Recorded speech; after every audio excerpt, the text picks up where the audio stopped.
Assalamualaikum warahmatullahi wabarakatuh. Perkenalkan, nama saya Mutiara Eka Faradila Sandi, NPM 721213310.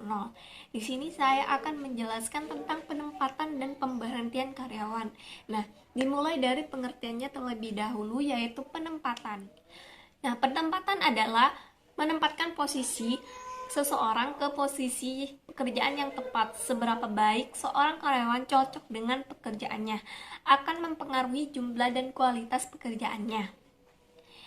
Nah, tujuan penempatan agar karyawan bersangkutan lebih berdaya guna dalam melaksanakan pekerjaan yang dibebankan, serta meningkatkan kemampuan dan keterampilan sebagai dasar pelancaran tugas.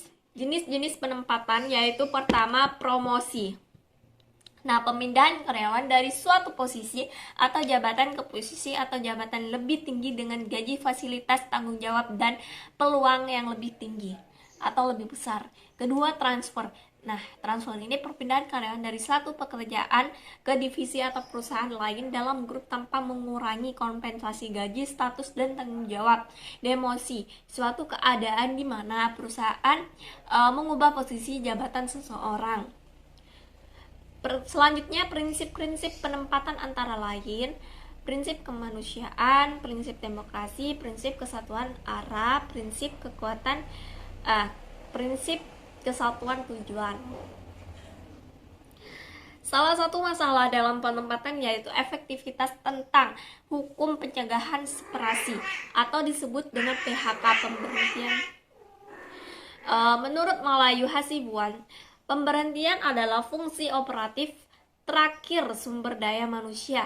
Istilah pemberhentian sinonim dengan separation, pemisahan atau pemutusan hubungan kerja, PHK, karyawan dari suatu organisasi perusahaan.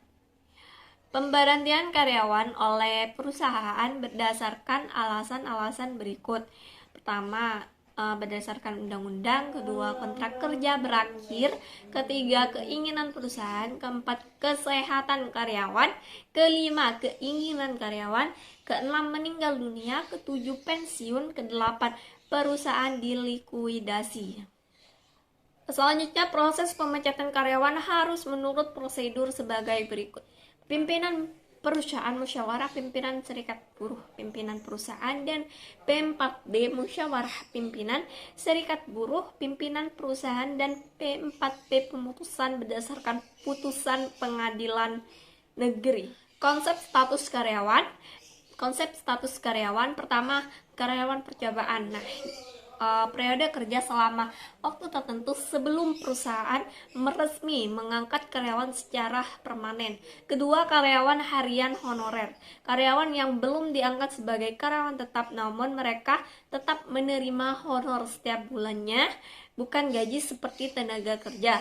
Ketiga, karyawan kontrak.